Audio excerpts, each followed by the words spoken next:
Hello दोस्तों, मेरा नाम है सिद्धार्थ सिन्हा और ये जो वीडियो है आपका जेआईबी का लीगल का यूनिट नंबर 40 है, meaning and essentials of contract, part 1 है। ये पार्ट 1 कर लीजिए, ऐसे कई पार्ट में है वीडियो, ठीक है। और जो लोग पूरा कोर्स करना चाहते हो जेआईबी का, तो यहाँ पे मेरा फोन नंबर भी दिया हुआ है, फोन करके भी इंक्वायरी कर सकते हैं। तो डिस्क्रिप्शन बॉक्स में भी सब कुछ इन्फॉर्मेशन आपको मिल जाएगा, ठीक है। चलिए स्टार्ट करते हैं वीडियो। सबसे पहला चीज आइए कॉन्ट्रैक्ट। कॉन्ट्रैक्ट क्या होता है, ठीक है। कॉन्ट्रैक्ट से क्या समझते हैं? देखिए, उससे पहले आप एक चीज समझिए, एग्रीमेंट से आप क्या समझते हैं? एग्रीमेंट से क्या समझ में आता है आपको? कि कोई दो आदमी आपस में मिलके कुछ काम करना चाहता है, ठीक है। मान लीजिए कोई आदमी बिल्डिंग बना रहा हो, तो एक कॉन्ट्रैक्टर होगा, एक बिल्डिंग बनाने वाला होगा, पैसा लगाने वाला जिसका घर होगा, और एक कॉन्ट्रैक्टर है जो बनाएगा। तो आप क्या करते हैं? उसमें एग्रीमेंट करते हैं, बोलते हैं कि भाई एक साल में मुझे इतना काम चाहिए, या 5 साल में, 2 साल में, 3 साल में मुझे मेरा घर बन जाना चाहिए। आपने ऐसा एग्रीमेंट बनाया, उसमें कुछ टर्म्स एंड कंडीशंस। तो एग्रीमेंट बेसिकली क्या है? आप बोल सकते हैं T&C, यानी क्या होता है? टर्म्स एंड कंडीशंस हम लोग बोलते हैं। कुछ टर्म्स एंड कंडीशंस होता है, उसी को हम लोग एग्रीमेंट बोलते हैं, ठीक है। और टर्म्स एंड कंडीशंस होता है कि अगर आप बना लिए तो हम आपको इतना पैसा देंगे, स्टेज वाइज पैसा देंगे, पहला पॉइंट। दूसरा पॉइंट, अगर आप टाइम पे नहीं कन्वर्ट कर पाए या नहीं बना पाए बिल्डिंग, तो आपको पेनल्टी भरना पड़ेगा, ठीक है। ऐसा कुछ एग्रीमेंट रहता है, ठीक है। एग्रीमेंट बेसिकली इजी होता है, इससे आपका काम इजी हो जाता है। दो पार्टी के बीच में क्या हो जाता है? काम, आपका वर्क इजी हो जाता है, ठीक है। और हम एक दूसरे के साथ ट्रस्ट भी कर पाते हैं एग्रीमेंट के वक्त। आपके से क्या हो जाएगा? ट्रस्ट बढ़ जाएगा, नेचुरल सी बात है। भाई कोई एग्रीमेंट कर रहा है, वो काम तो आसान हो ही गया, ट्रस्ट भी बढ़ जाता है। तो कॉन्ट्रैक्ट कुछ नहीं है तो एग्रीमेंट। कॉन्ट्रैक्ट भी एक तरीके का एग्रीमेंट होता है, पर एग्रीमेंट कई प्रकार के होते हैं। कोई ऑरल होता है, कोई वर्बल होता है, कोई रिटेन होता है, ठीक है, कोई रजिस्टर्ड होता है, कई तरह के होते हैं। जो एग्रीमेंट रजिस्टर्ड हो गया, यानी कानून की नजर में उसको क्या बोलेंगे हम लोग? इन्फोर्स हो गया। कानून की नजर में क्या होगा? इन्फोर्सिबिलिटी हो गई, यानी कानून में इसकी वैल्यू है, ठीक है। उस चीज को हम लोग कॉन्ट्रैक्ट बोलेंगे। तो यहां पे इन्फोर्सिबिलिटी होगी, उसकी इन्फोर्सिबिलिटी, उसी चीज को हम लोग यहां पे कॉन्ट्रैक्ट बोलते हैं। That is only registered agreement हो गया। रजिस्टर्ड एग्रीमेंट एक तरीके से कॉन्ट्रैक्ट बोल सकते हैं, ठीक है। तो सबसे बड़ा बात है इसका कि ये जो है कि हम इसको इन्फोर्स कर सकते हैं कोर्ट ऑफ लॉ में। तो क्या हो जाएगा? Enforceable in a court of law, ठीक है। और ऐसा कैसे होता है court of law? Because it is under Indian contract act, because it is under Indian contract act 1872। तो इन्फोर्सेबल तो क्या रही कोर्ट ऑफ लॉ में? क्यों है? क्योंकि ये इंडियन कॉन्ट्रैक्ट एक्ट 1872 के अंदर में आता है, इसलिए। तो ये सारी बात हो गई, तो इस बात को आप लिख लीजिए।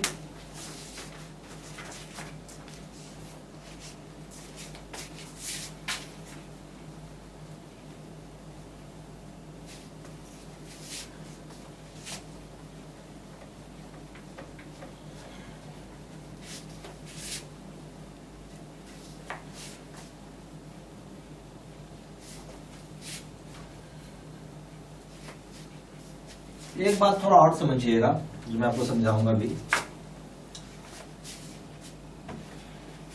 सारा कॉन्ट्रैक्ट एग्रीमेंट होता है, पर सारा एग्रीमेंट कॉन्ट्रैक्ट नहीं होता है, ठीक है।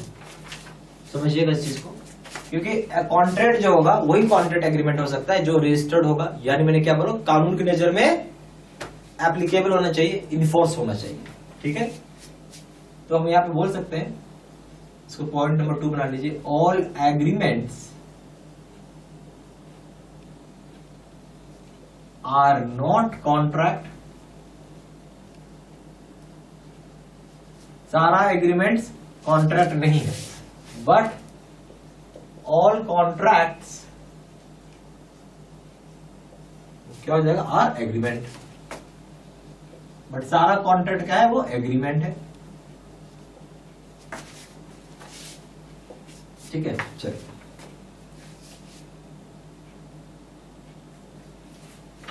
अब एग्रीमेंट या जो कॉन्ट्रैक्ट बनाते हैं,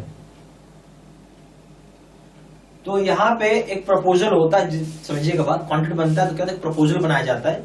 जिस इंसान के लिए आपको बनाना है वहां पे प्रपोजल बनाते हैं, उसमें सारा कुछ बताया हुआ रहता है, क्या होगा क्या नहीं होगा।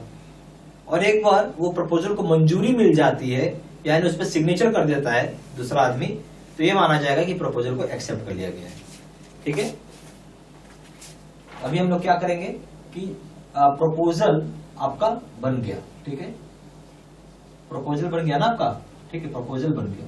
अब इस प्रपोजल को हम लोग सेकंड पर्सन को देंगे, जो दूसरा पर्सन है उसको देंगे। ठीक है, वो एक बार ऑथराइज करता। ऑथराइज कैसे होगा, मतलब बोलो कि साइन कर दिया। ठीक है, तो हम ये मानेंगे कि प्रपोजल को एक्सेप्ट कर लिया। क्या मानेंगे, प्रपोजल को एक्सेप्ट कर लिया। ठीक है, इसी चीज को हम लोग भाषा में लिख लेते हैं, लैंग्वेज में क्या बोलेंगे, when a person to whom proposal is made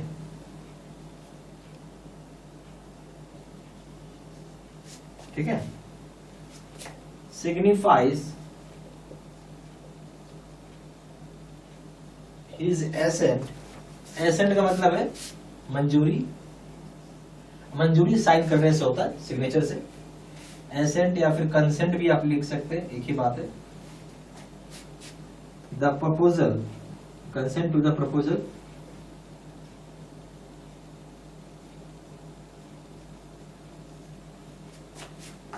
ठीक है, said to be accepted. Said to be proposal accepted हो गया। अब क्या हो जाएगा, इसके प्रपोजल आपका एक्सेप्टेड हो गया।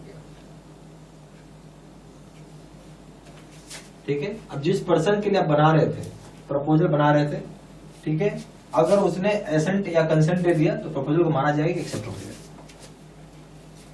प्रपोजल प्रॉमिस कब बनता है, जब उसको एक्सेप्ट कर। जब प्रपोजल एक वादा, प्रॉमिस मतलब वादा होता है, तो प्रपोजल प्रॉमिस कब बनता है, जब उसे हम एक्सेप्ट करेंगे। आप लिख सकते हैं कि proposal becomes promise when it is accepted। तो प्रपोजल जो था वो आपका प्रॉमिस बन गया। ठीक है, जब आप इसको एक्सेप्ट किए। अब इसमें एक चीज होता है, प्रोमिसर नाम होता है। क्या नाम होता है, प्रोमिसर। नाम सुने इसका। अच्छा, एक चीज और समझिएगा, पहले तो आइए, कॉन्ट्रैक्ट के अंदर दो लोग होते हैं। कितने होते हैं, दो पर्सन होते हैं। ठीक है, कॉन्ट्रैक्ट के अंदर दो पर्सन होते हैं। एक पर्सन जो बनाता है, जिसको बोलते हैं प्रोमिसर, जो बनाने वाला है, और दूसरा होता है प्रोमिजी, जिसके लिए बनता है। बनाने वाला है और जिसके लिए बनता है, तो प्रोमिजी हो गया। ठीक है, ये सारा पॉइंट लिखते चलिए, वीडियो पॉज करके लिख लीजिएगा। ठीक है ना।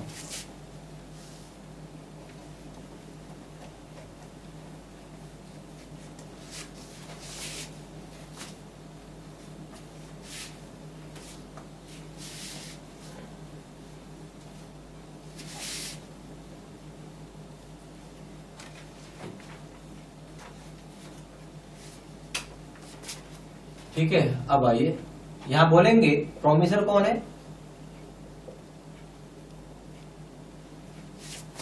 जो प्रपोजल बनाता है। Person making the proposal, person making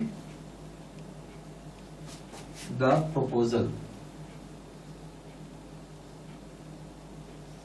person making the proposal, ये हो गया प्रोमिसर। अब आइए प्रोमिसी।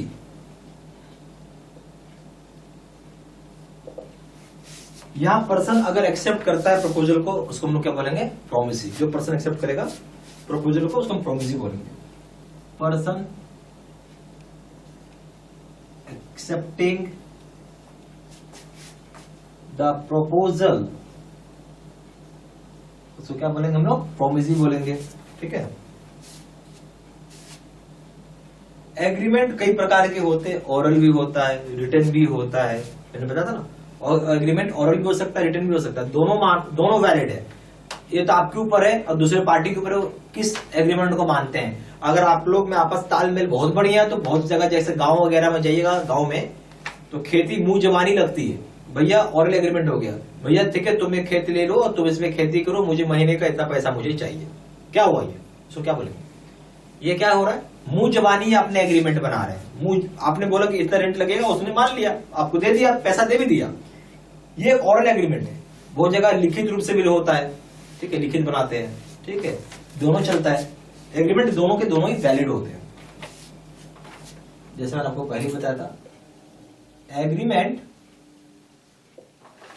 में भी क्या हो सकता है, ओरल और रिटेन, दोनों में से कोई भी एग्रीमेंट हो सकता है, ओरल भी हो सकता है, रिटन भी हो सकता है, कोई दिक्कत नहीं है। हम इसको ये भी बोल सकते हैं, बोथ आर वैलिड, दोनों के दोनों वैलिड है। ठीक है। और यहां पे हम लोग क्या बोलेंगे, बट रिटन एग्रीमेंट को ही, जो रिटन एग्रीमेंट है उसी को हम लोग कोर्ट में लागू कर सकते हैं, इन्फोर्सेबल है। But written agreement is only enforceable in court of law, in court of law। और इसी चीज को हम लोग also called as contract, इसी चीज को हम लोग कॉन्ट्रैक्ट भी बोलते हैं।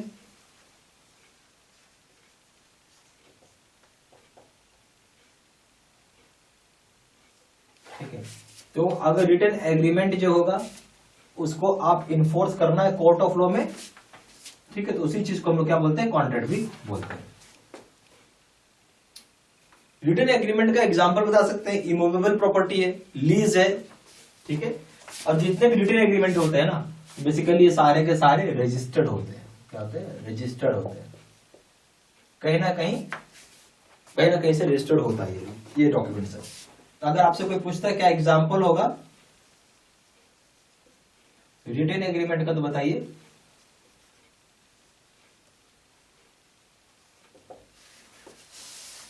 लीज हो जाएगा, इमूवेबल प्रॉपर्टी हो जाएगा,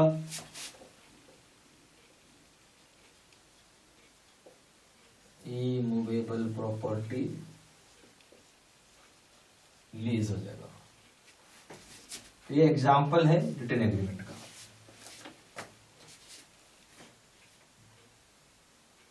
अच्छा, एक शब्द आएगा फ्री कंसेंट, नाम सुने इसका?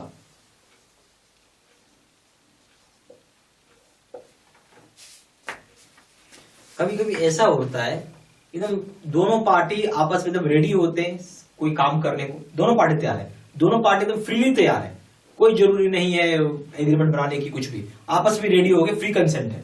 ठीक है। तो यहां बोल सकते हैं कि when the parties agree to the same thing in the same sense, in the same sense। कोई आदमी हो नहीं होता, दो आदमी, मतलब कोई एक ही काम होगा उसको करने के लिए दो आदमी है और दोनों एक ही चीज के ऊपर रेडी हो गए। जो पार्टीज हो गई अगर एग्री कर रही है सेम चीज के ऊपर, पढ़िए, सेम थिंग के ऊपर और सेम टाइम पे, और उसके लिए हमें फ्री कंसेंट उसको हम लोग बोलते हैं। तो सारा सेम टाइम पे, या सेम टाइम नहीं बोलिए, सेम सेंस बोलिए, सेम सेंस के लिए, तो इस चीज को हम लोग फ्री कंसेंट बोलते हैं। ठीक है। यहाँ पे हमारे पास जेबी के दो तरह के कोर्सेज हैं, एक पीपीटी यानी कंप्यूटर स्क्रीन रिकॉर्ड होता है, जो कंप्यूटर स्क्रीन होती है उसको रिकॉर्ड करके आपको वीडियो बना के दिया जाता है, और दूसरा होता है face to face video course. जो अभी अपने वीडियो देखा है उसका नाम है face to face video course. ये सबसे बेस्ट कोर्स है, और ये अगर आप ये कोर्स करते हो तो मान के चलिए कि आप फर्स्ट टाइम में ही पास करेंगे। सिंपल बोलूँगा, फर्स्ट टाइम में आप पास कर जाएंगे। हर आदमी को एक ही चीज़ चाहिए कि भाई फर्स्ट टाइम में ही पास करे, बार बार एग्जाम कोई देने का इच्छा नहीं रखता है। ठीक है। तो ये सबसे बेस्ट कोर्स मैंने आपको पहले ही बोला। मैं यही बोलूँगा यही कोर्स आप करें, सबसे रिकमेंड करूँगा ये कोर्स करने के लिए। सबसे ज़्यादा सेलिंग, पावरफुल और बेस्ट कोर्स तो खैर है ही, क्योंकि अगर पास करें फर्स्ट टाइम तो इससे बढ़िया क्या होगा। दोनों कोर्स में कंपेयर करें, दोनों जगह वीडियो लेक्चर कोर्स है, दोनों जगह केस स्टडी की वीडियो है। यहाँ पे 6000 सेंटर क्वेश्चन बैंक है, 13500 क्वेश्चन बैंक है। यहाँ पे 30 मॉक टेस्ट है और दोनों जगह रिविजन नोट्स है। वैलिडिटी की बात करें, वैलिडिटी जो है लाइफ लॉन्ग है, जब तक पेपर क्लियर नहीं होगा तब तक कोर्स कर सकते हैं। पेपर 1 प्रिंसिपल्स करेंगे दाम है 600 रुपये, यहाँ 1200 रुपये। पेपर 2 करेंगे इसका दाम 800 रुपये, यहाँ पे 1500 रुपये। पेपर 3 करेंगे इसका दाम है लीगल, इसका दाम है 600 रुपये, इसका दाम है 1200 रुपये। और कॉम्बो पे करेंगे यानी तीनों पेपर एक साथ मिला के करेंगे इसका दाम है 1500 रुपये और यहाँ पे दाम है 3000 रुपये। ज़्यादा जानकारी के लिए फ़ोन कर सकते हैं। फ़ोन नंबर हो जाएगा 4 × 9685127। दूसरा नंबर है 7827546946। वेबसाइट में जाकर डायरेक्टली ऑनलाइन ऑर्डर प्लेस कर सकते हैं। वेबसाइट हो जाएगा www.jbcstudymaterial.com। ईमेल आईडी हो जाएगा seatsena3@gmail.com। ये सारी इन्फॉर्मेशन मैंने इसी वीडियो के डिस्क्रिप्शन बॉक्स में भी डाल दी है, ठीक है। Thank you very much.